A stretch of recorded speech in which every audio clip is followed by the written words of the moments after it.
Everybody, good evening to all of you.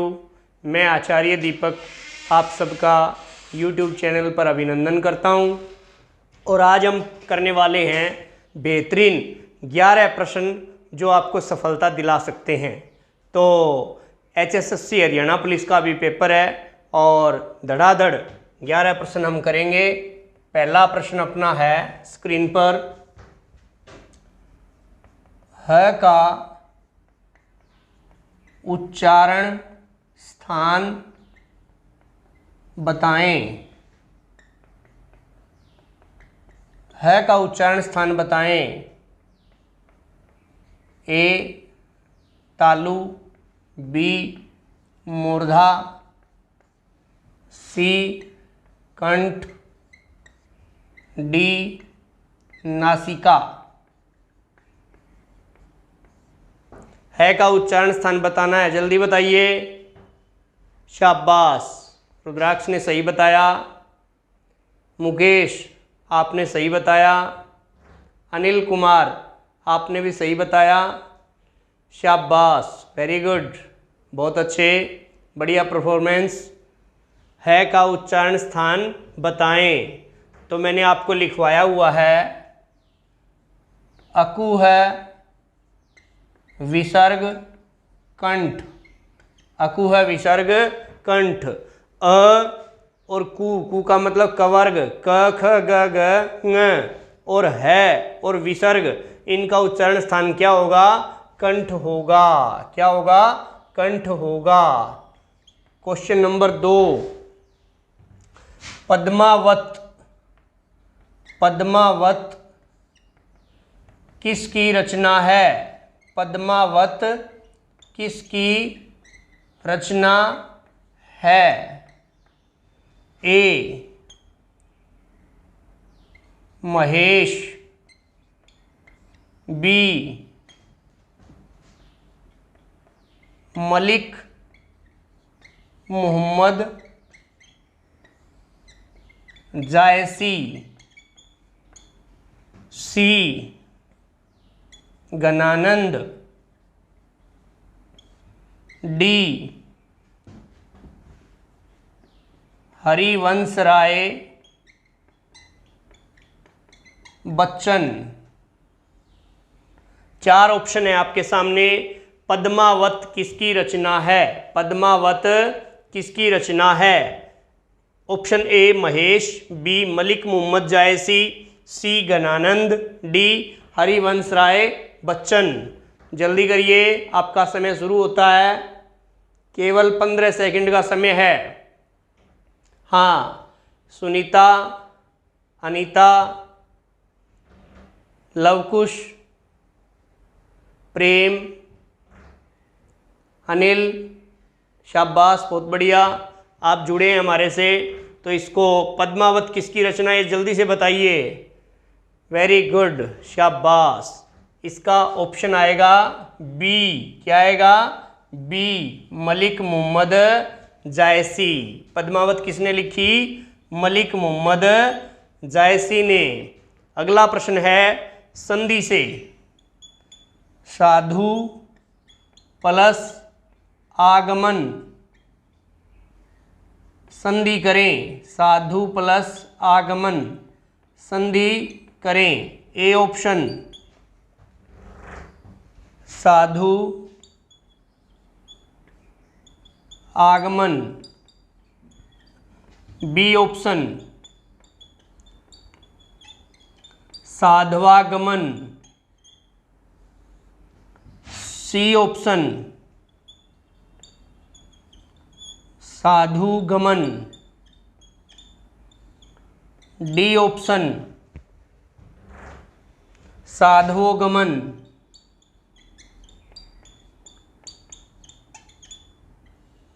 हाँ जी, संधि करें। साधु प्लस आगमन, साधु आगमन, साध्वागमन, साधुगमन, साधुओगमन।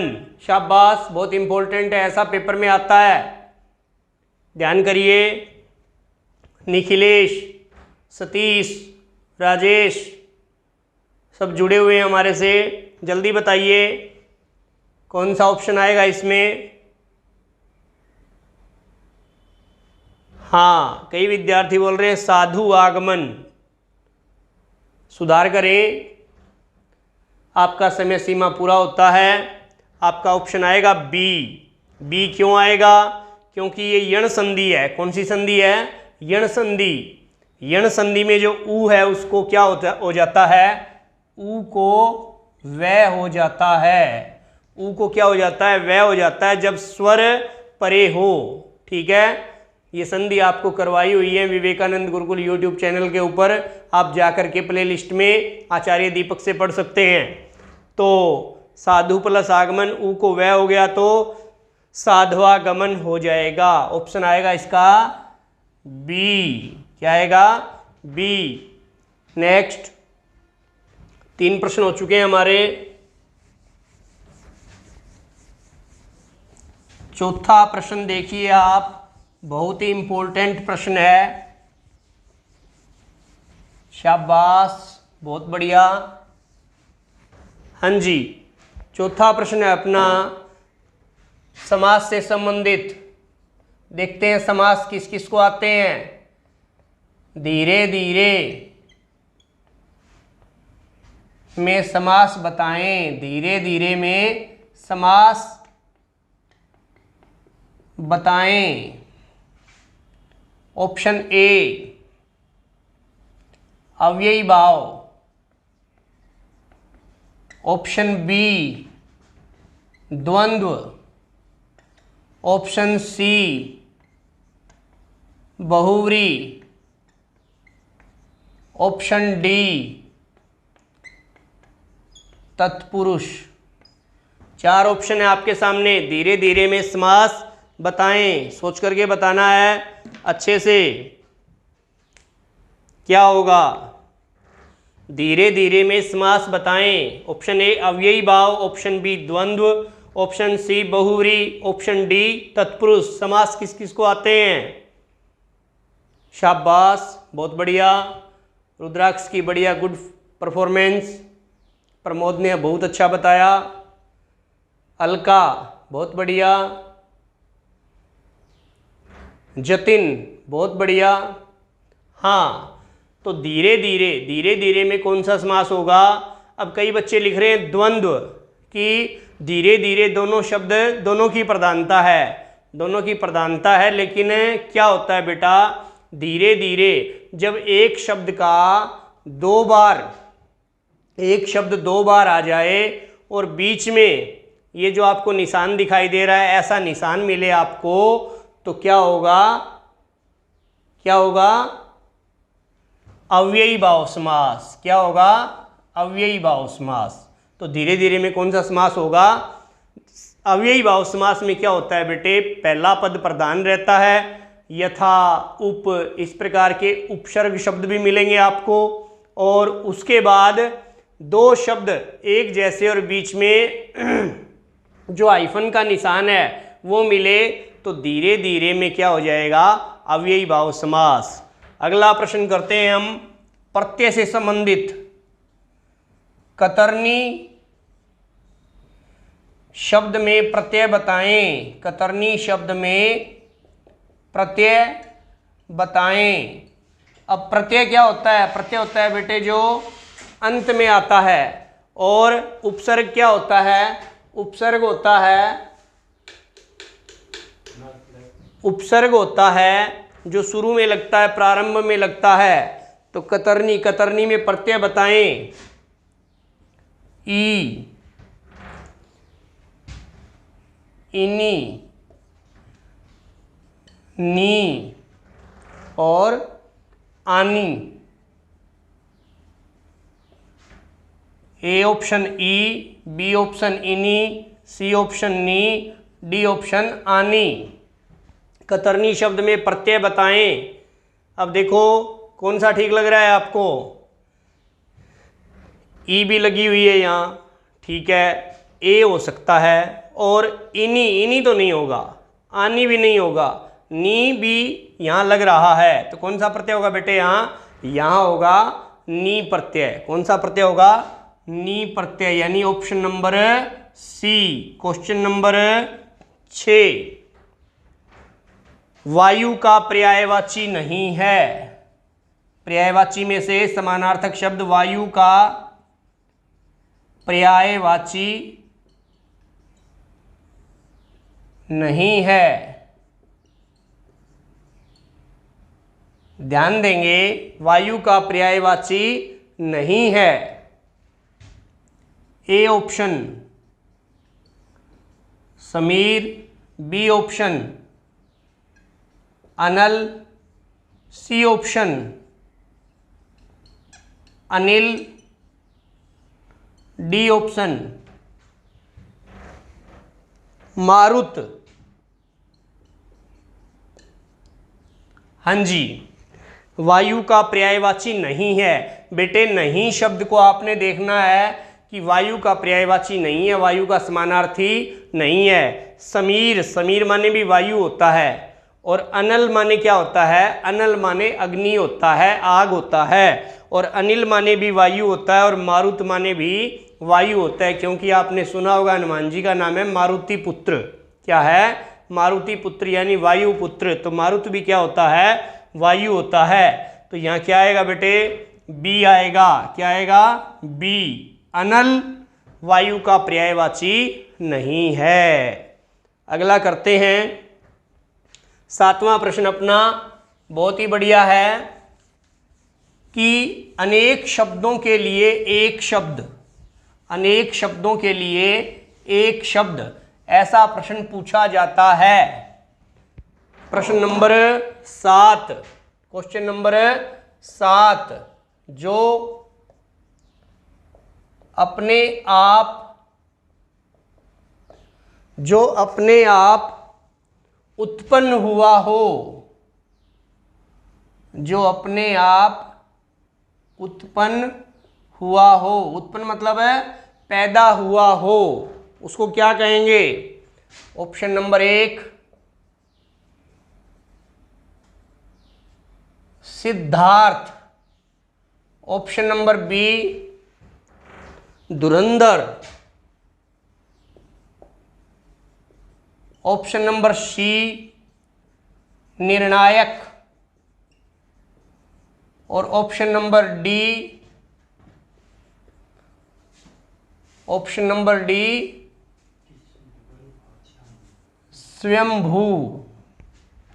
जो अपने आप पैदा हुआ हो, जो अपने आप उत्पन्न हुआ हो, उसको क्या कहेंगे? अपने आप उत्पन्न होने वाला सिद्धार्थ। सिद्धार्थ कौन था? सिद्धार्थ कौन था? धुरंधर, निर्णायक, निर्णय करने वाला। और जो अपने आप पैदा हुआ हो उसको बोलते हैं स्वयंभू। क्या बोलते हैं? स्वयंभू। अगला प्रश्न है अपना क्वेश्चन नंबर 8।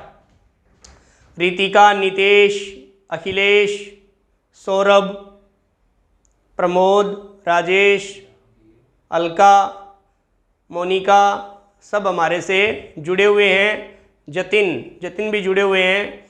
तो प्यारे विद्यार्थियों, प्रश्नों को धड़ाधड़ सॉल्व करें, ये बहुत ही काम के प्रश्न हैं आपके। अगला प्रश्न है, वह ईमानदार बालक है। वह ईमानदार बालक है। अब ईमानदार को अंडरलाइन कर दिया और पूछ रहा है विशेषण बताएं। विशेषण बताएं। अब विशेषण बताना है। ऑप्शन नंबर ए दे दिया संख्यावाचक, ए दे दिया संख्यावाचक, बी दे दिया सार्वनामिक और सी दे दिया गुणवाचक और डी क्या दे दिया? परिमाणवाचक। डी क्या दे दिया? परिमाणवाचक। वह ईमानदार बालक है। अब बालक कैसा है? ईमानदार। ईमानदार क्या है? उसका गुण है। उसका क्या है? गुण है। तो यहाँ क्या आएगा बेटे? सी गुणवाचक विशेषण। क्या आएगा? गुणवाचक विशेषण। क्वेश्चन नंबर 9, रमेश बाजार गया होगा। रमेश बाजार गया होगा। इसमें क्या बताना है? काल बताएं। क्या बताएं? काल बताएं। अब काल के विभाजन, जो वर्तमान काल है उसको कितने भागों में? 3 भागों में विभाजित किया गया है। भूतकाल को 6 भागों में और भविष्यत काल को भी 2 भागों में विभाजित किया गया है। तो रमेश बाजार गया होगा। ऑप्शन नंबर 1 दिया है संदिग्ध वर्तमान। संदिग्ध वर्तमान। बी ऑप्शन दिया है संदिग्ध भूत। संदिग्ध भूत।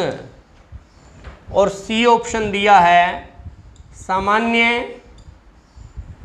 भविष्यत। और डी ऑप्शन दिया है संभाव्य भविष्यत। संभाव्य भविष्यत। तो प्यारे विद्यार्थियों, इसमें काल बताना है। देखते हैं पहले कौन बताता है। यदि काल का आपने चैप्टर नहीं पढ़ा है तो विवेकानंद गुरुकुल यूट्यूब चैनल पर जाकर के आप काल का चैप्टर अच्छे से पढ़ें, और पढ़ लिया है तो आप क्वेश्चन का आंसर बताएं। रमेश बाजार गया होगा। अब रमेश बाजार गया होगा, गया होगा यानी पुरानी बात हो रही है। पुरानी बात हो रही है तो क्या है ये? क्या है ये? पुरानी बात हो रही है तो ये क्या है? ये है भूतकाल। क्या है? भूतकाल। अब भूतकाल का इसमें एक ही दिया है संदिग्ध भूत। क्या दिया है? संदिग्ध भूत। तो संदिग्ध भूत ही यहाँ हो जाएगा, क्योंकि संदेह के घेरे में है। रमेश बाजार गया होगा। रमेश दिल्ली गया होगा। रमेश मार्केट गया होगा। ठीक है?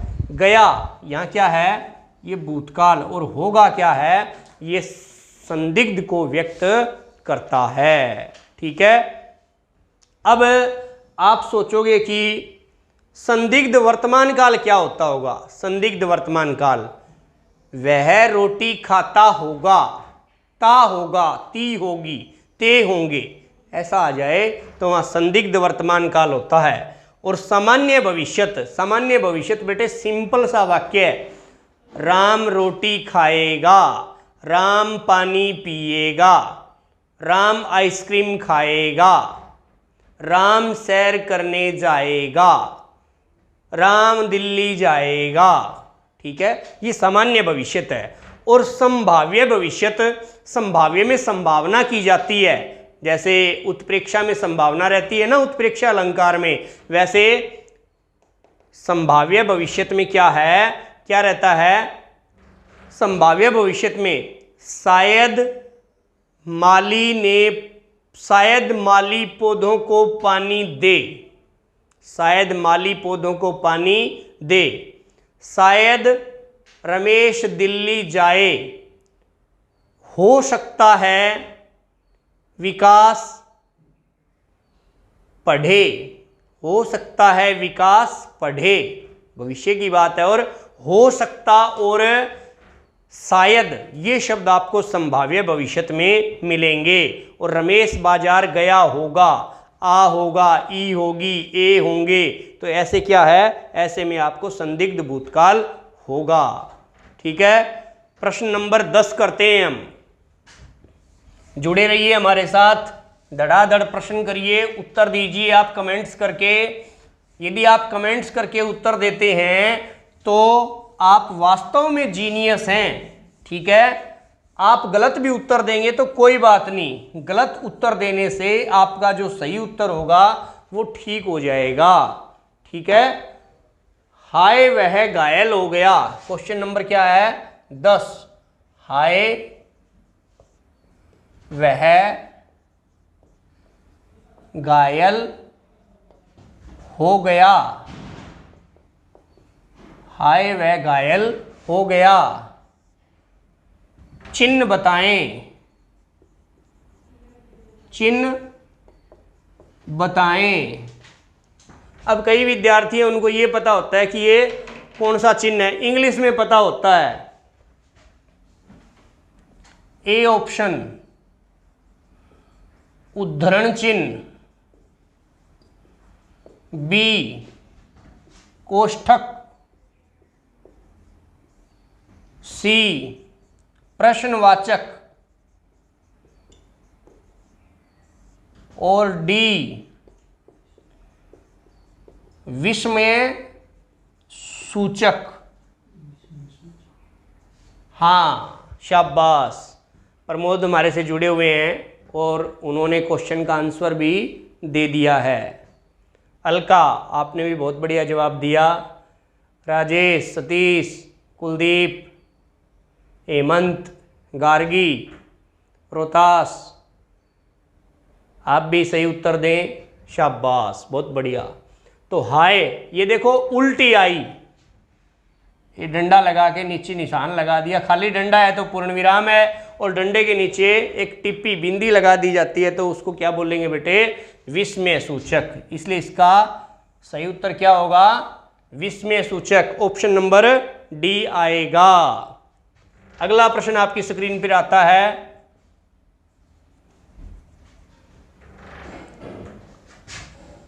जूती चाटना। जूती चाटना मुहावरे का अर्थ बताएं। जूती चाटना मुहावरे का अर्थ बताएं। अब अर्थ तो इसका सिंपल सा दिखाई देता है, लेकिन 4 ऑप्शन आपको ऐसे मिलेंगे कि आप चक्कर में पड़ जाओगे। प्यार करना, बी प्रशंसा करना, और सी बहकाना, डी खुशामद करना। अब क्या है, ऑप्शन सारे एक जैसे दिखाई दे रहे हैं कि जूती चाटना। जूती चाटना मतलब है, हाँ शाबाश, प्रमोद ने बहुत बढ़िया आंसर दिया है, बहुत बढ़िया उत्तर दिया है कि जूती चाटना। अब जो लोग फ्लैटरिंग करते हैं ना, चापलूसी करते हैं, तो उनके लिए ये मुहावरा दिया गया है, जूती चाटना। प्यार करना, प्रशंसा करना, बहकाना, खुशामद करना। अब जो लोग फ्लैटरिंग करते हैं, जो चापलूसी करते हैं, जो चमचेबाजी करते हैं, उनके लिए ये शब्द है खुशामद करना। क्या आएगा बेटे इसका उत्तर? खुशामद करना। जूती चाटना मुहावरे का अर्थ क्या होगा? खुशामद करना। ठीक है, मतलब जो अगला सामने वाला है नहीं, फिर भी उसके बारे में बड़ी बड़ी बातें कहना, तो वो क्या है? जूती चाटना। तो इस प्रकार से आपने कितने प्रश्न किए? 11 प्रश्न किए, और जिस प्रकार से आपने धड़ाधड़ जवाब दिए हैं बेटा, यदि आप किसी का भला चाहते हैं तो इस वीडियो को शेयर करके आप दूसरों तक भी इस वीडियो को पहुंचाएं, ताकि उनका भी भला हो सके और HSSC में आपका हिंदी में मार्क्स अच्छे आएँ, ऐसी मैं शुभकामनाएं आपको देता हूं। बहुत बहुत शुभकामनाएं आपको। आप आचार्य दीपक के साथ जुड़े रहें। डिटेल से पढ़ने के लिए विवेकानंद गुरुकुल यूट्यूब चैनल पर जाएं, वहां आप हिंदी पढ़ें, मैथ्स पढ़ें, रीजनिंग पढ़ें। ठीक है, जो विषय आप पढ़ना चाहते हैं वो आप वहां जा कर के पढ़ सकते हैं। हमारे राजेश सर हैं, वो मैथ पढ़ाते हैं, बहुत अच्छा पढ़ाते हैं। हमारे कुलदीप सर हैं, मैथ पढ़ाते हैं, बहुत अच्छा पढ़ाते हैं। हमारे संजय सर हैं, मैथ पढ़ाते हैं, रीजनिंग पढ़ाते हैं, बहुत अच्छा पढ़ाते हैं। और हमारे कुलदीप सर हैं, रीजनिंग भी बहुत अच्छा पढ़ाते हैं। तो आप उनको ज़रूर देखें और आप चैनल को सब्सक्राइब करें, लाइक करें, कमेंट्स करें। धन्यवाद। जय हिंदी, जय भारत।